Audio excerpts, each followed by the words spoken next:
Killjoy by Full Moon Productions, so you know it's gonna be cheap. After 2 minutes of the credits flickering at us and the title spinning around, this is Michael. He's kind of a nerd. He's got a crush on Jada. This is her bestie, Monique. And Monique thinks he's kind of weird.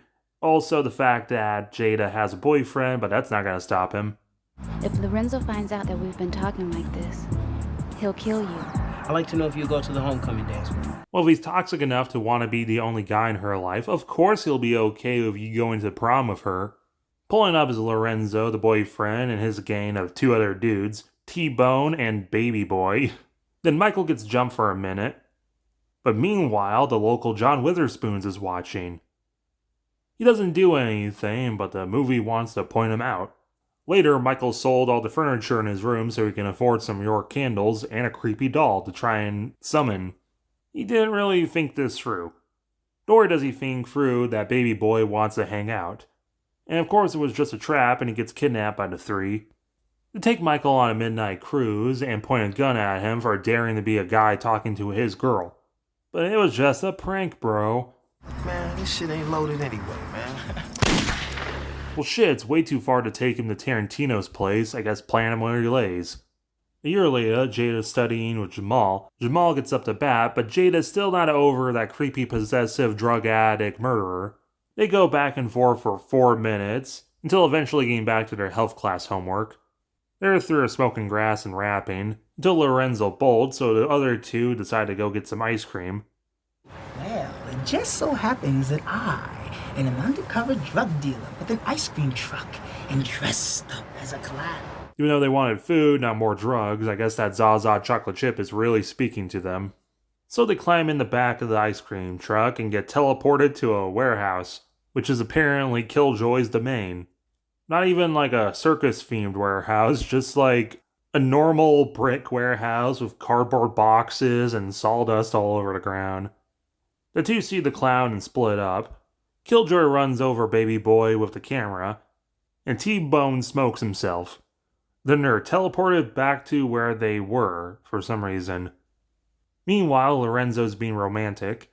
The pussy stank anyway. Whatever. The lady showers, and Lorenzo heads out for some vanilla and fentanyl sprinkles. Getting sent to the warehouse, and we finally see Killjoy's face, and... Now, I understand a lot of people are uneasy about clowns. I used to be as a kid. But something a lot of people forget that clowns are not meant to be purposely scary. And horror movies really struggle not just purposely making the clown, like, scary looking. And this falls into that. I guess he has decent makeup, but they're trying too hard to make him look creepy. That and his teeth are clearly fake, and he's speaking of a hell of a lisp. He resurrects the other 2 to mess with Lorenzo, so Lorenzo fires his 6-shooter 20 times. But the cost of bullets, so he sends them right back. Well, I guess movie's over then. We got revenge on all the people that killed Michael, so we're done here, or not.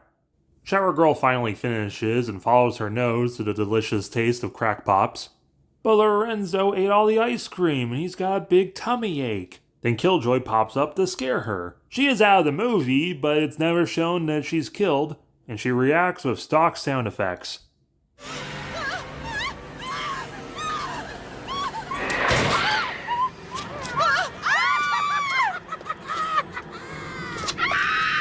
Oh hey, the ice cream truck they're renting for the movie has Power Ranger popsicles. You know, the ones with the little gumball on them? You get a good close look of it when they're opening the truck, and it looks like they put electrical tape or something over the name and the Rangers.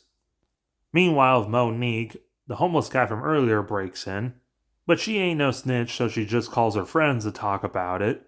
Everyone holds hands, and the homeless man recaps the film. And the 3 of them are in great danger. Even though Killjoy took out the 3 that wronged Michael, and these 3 didn't. I'm not even sure Jamal even knows who Michael is.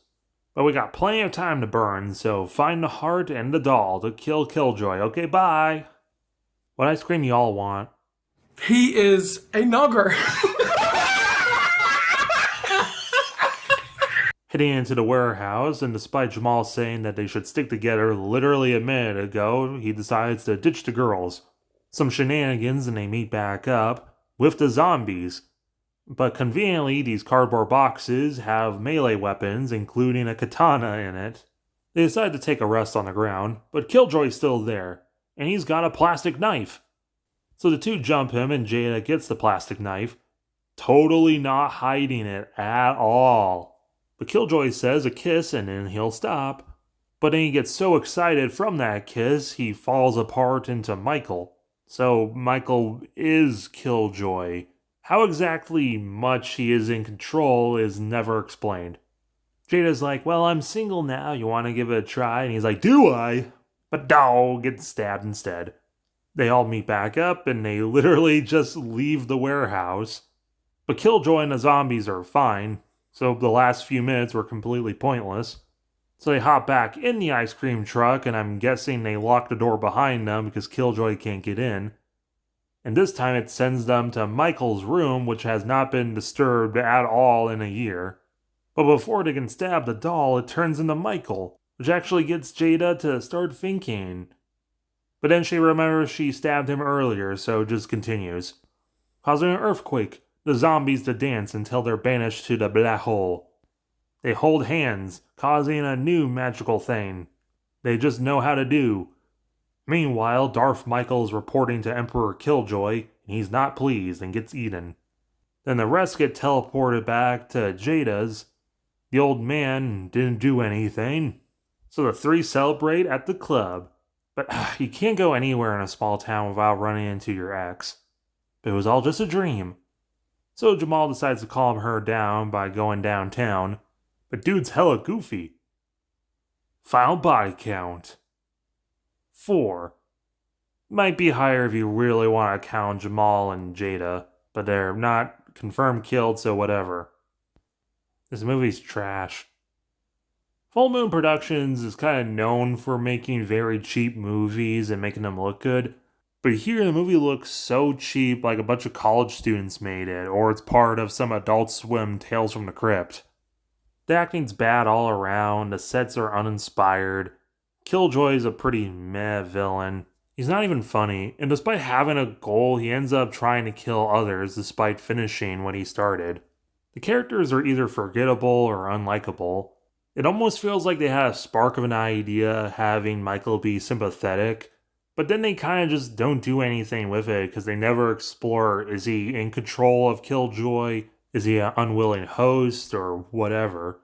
I really don't like being negative, but this movie has really nothing going for it other than they remember to take the lens cap off and no one actually died on the set. 1 out of 10. You're better off having a double feature of Candyman and It. But remember to hit that like button and subscribe for more videos like this.